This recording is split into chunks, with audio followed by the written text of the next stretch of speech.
What is up, Call of Duty fans? Alan IHOLDSHIFT down at Freero coming back with you with a small little power rankings video. Yes, I said I was going to do these. I'm also actually putting my submissions in with the CoD Gamepedia people. By the way, make sure you check out CoD Gamepedia if you want to get all of your up-to-date information on scores, match results, roster moves. Everything's over on their Twitter at CoD Gamepedia. So make sure you go over there and follow them if you are already not doing that. But I wanted to break down my power rankings real quick. Okay. These are my opinions. I'm doing it mostly based off of what I've seen, some of the things that I'm expecting, and, you know, I could very well be 100% wrong. The biggest problem with these power rankings is going to be the fact that one or the other divisions will not be playing for 2 weeks at a time. So it's going to be hard to kind of morph and modify them, but I know this is kind of demanded in the community to kind of get opinions, to have some conversation points, tell me how stupid I am, you know, the usual things as you go. So I just wanted to break that stuff down for you. Again, Division A will be playing for Week 1 and Week 2, but I will still be bringing these out weekly as things start to move and adjust. I'll also be keeping my eye out for things like the CMG Pro Downs, as well as just online scrims, just to kind of get a feel. There will not be a lot of investment into things like the CMG Pro Downs, or again, like I mentioned, these online scrims, but they are kind of good to kind of get like a litmus test of where some of these teams are that haven't been playing for 2 weeks at a time, potentially. So I'll be keeping those up to date. I'll also be giving you guys little blurbs about each team as we go through. So let's start things off.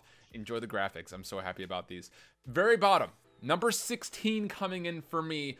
I've got Accelerate Gaming there. And again, someone has to be at the bottom. And honestly, we've seen some insane potential from these guys. The PLQ, there are moments of brilliance from them, along with a couple moments of struggles.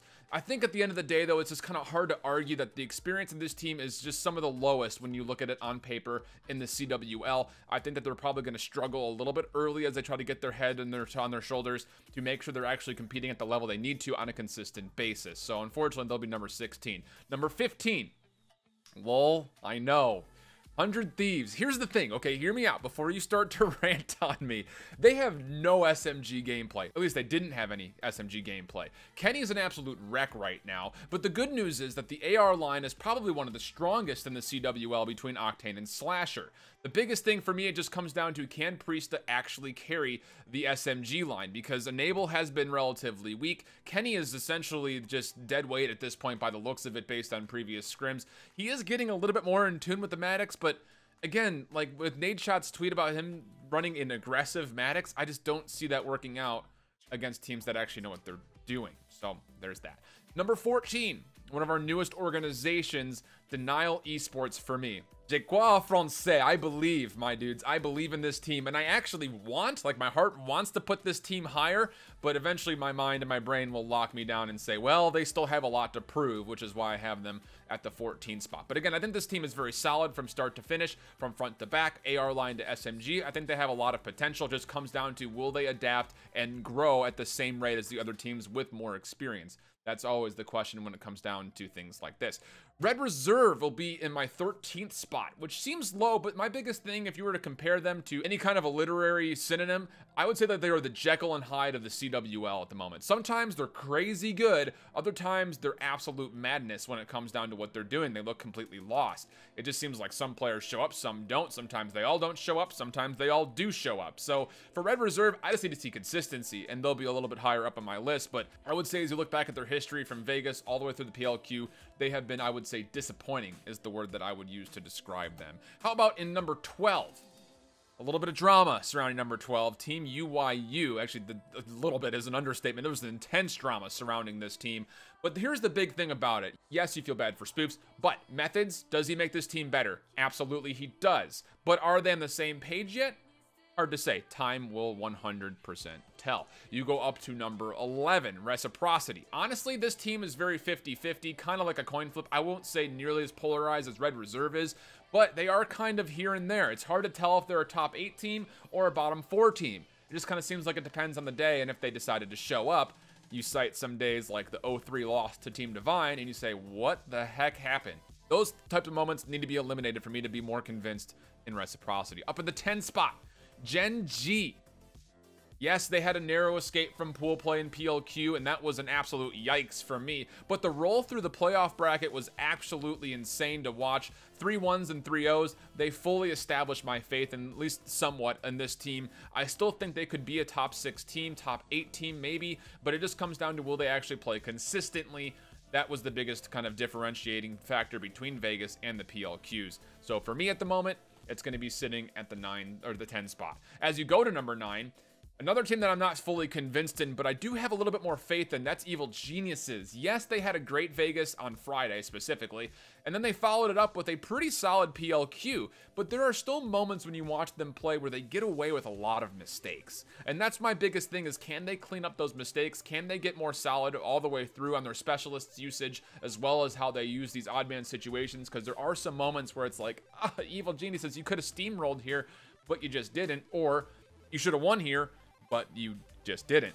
So for me, it comes down to an Evil Geniuses bounce back to where they were previously affiliated from World War II. As far as name goes, obviously the roster is different, but with Revan behind the helm, I have faith that this team will get cleaned up very, very quickly. And then as we go into our top 8 teams, Número 8, vamos. Este equipo es real, y si no lo crees, pregunto si has estado viendo. I'm wondering if you've been watching this team, if you don't believe that I think this is a top 8 squad. To be honest, I think they could actually be better than a top 8 squad. For me, it just comes down to kind of the same conversation that we had with Denial. Will they be able to adapt and perform at a high level routinely? Because that's what you're going to have to do as you start to get to the top 6, top 4 teams, going up one more.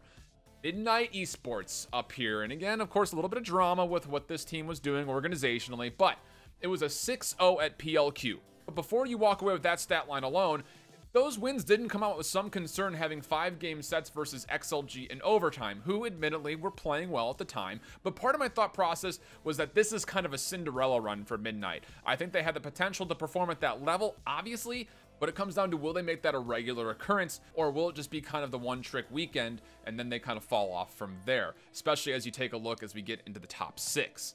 And yeah, things are going to get a little spicy up here. In the 6th spot, I've got Luminosity Gaming. And yeah, I know it's a little bit low in your mind, but here's my rationale. They did play solid as a team at Vegas, but I have to go with my gut when I think that that instance alone and that factor of them playing as a team is what got them past the likes of a Team Spacely and a Team Sween during the playoff bracket. My biggest thing is I don't know if they have the same kind of clutch potential that some of the players do on the teams that are listed above them. Is this potentially a top 3 team?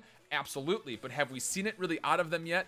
Not so much. So that's why they sit just at the 6th spot. It is a very nice showing from LG. I'm excited to see these guys play, especially in Pool A, because they should be able to establish themselves pretty quickly against some of these other teams in the lower end of their division. Up in the top 5 now, Enigma 6. I don't care about the 250-2, and neither should you. These guys had a really long weekend at Vegas where they didn't really get the performance that they wanted. You heard it from General himself that these guys have a very solid hard point, and yes, they try wonky things, and sometimes they find themselves in a pretty steep hole. But the fact of the matter was their performance at PLQ was 100% real. The all-star potential that's there, Frosty coming up and being Mr. Clutch, everybody in that team has the potential to clutch out for their team in the faceted roles that they're given.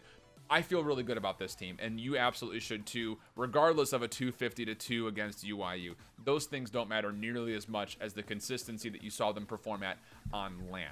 Now as we get into the top 4, Team Envy. Yeah, maybe a little bit high, but remember back at Vegas how many Game 5 round 11s they had and just narrowly lost. And then they bounced back for the PLQ and they put on a dominating performance, with of course the exception of not dominating G2 or not dominating Heretics, but everything else was essentially a roll. I have faith that this team has cleaned things up. They figured out what their problems were. They're not going to make the same mistakes that they did during the Vegas run. They'll be looking more like the team that was at the PLQ in Columbus as they play through their division. I'm excited to see them go. I definitely see them as a top 5, if not higher than that, obviously listed as the 4 here. Number 3, Splice, one of the only ones to contest Optic when we saw them at LAN, and based on previous results, it's hard to say whether they could go higher or lower. They have not beat United on LAN.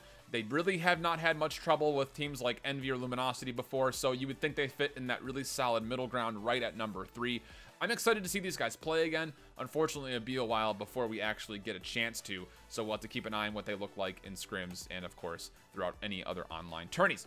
Number 2, United, pretty clearly ahead of the others based again on the previous experience. But the problem with this is, and this is why things get a little shaky, we're not going to see these guys again on LAN for another 2 weeks. They don't play until week 3. So it's going to be kind of hard to determine where they actually are. A couple of strange results when you saw previous CMG Pro Downs, as well as a couple of other online scrims and things like that. But regardless, I think this team on LAN is absolutely for real. It just comes down to, will they have the same kind of star-studded performance now that the Tempest is nerfed and they have a lot more time before we'll actually see them again? And then, of course, number one, how could you say any differently? Optic Gaming, how could you possibly deny them? They've only lost 1 set, and that was on online gameplay. I don't really know what to tell you there. Here's my biggest thing. Unless somebody can really give them a run or start taking games off of Optic, I think that they're just overall, all the way across the roster, the best team that we saw, which is actually really surprising considering that initially when TJ was brought onto the team, it was kind of like a, yeah, we'll use TJ, see how things goes. Maybe we'll pick up someone like a Simp or a Celium later. There's no doubt at all that this team is 100% for real with the 5-man roster there. And I think that as you take a look at it, it's going to be hard to deny that those 5 players are in the conversation for possibly 5 of maybe the top 10 players in the game right now. And I don't think any other team has that. So those are my power rankings. I hope you guys enjoyed them. Again, they are personal. I want to see conversation about this. So get in the comments. Tell me how stupid you think I am, because I love the conversation. Try not to be too mean about it, though, okay? I've got my own opinions. You've got yours. We got to respect each other here, okay? Let's keep the toxicity away. Keep that in Chernobyl or wherever else. And if you guys want to join us as we're watching the games, of course, make sure you hit up my Discord. You can also follow me on Twitter to get notifications on things like match results, as well as my nose itches, as well as when my videos go live. Of course, the best way to do that is to hit that subscribe button, get the bell turned on for notifications when those videos do pop. And of course, I think the 50-50 down the middle as far as if you guys want to do solo individual day recaps of the regular season or duo days where it's just one video for each of the 2 days that get played. So a Monday, Tuesday video and then a Wednesday, Thursday video. I still need to know more. Give me all the feedback. 1 day or 2 days. What would you guys rather prefer? Because I'm doing it all off of you. I can either be really short, quick hit videos for individuals, or we can do more comprehensive stuff on the duo days. Or of course, we can do individual, and a full wrap up at the end to kind of give us our thoughts. It just comes down to whatever you guys want. I'm here for you. I'm a man of the people. Besides that, if you have not followed the CCL, the Collegiate Call of Duty League, you need to. Your boy right here is going to be shoutcasting a bunch of it. We've got Friday night fights coming on every single Friday, and then broadcasts on Tuesday and Thursday, starting around, I want to say 7 o'clock Eastern Time PM. I know they're about to change the schedule around a little bit, so I'll try to keep you guys updated as that moves along. I hope you enjoyed your time. I enjoyed having you. Until next time, hope you keep holding it down. Later. Bye-bye.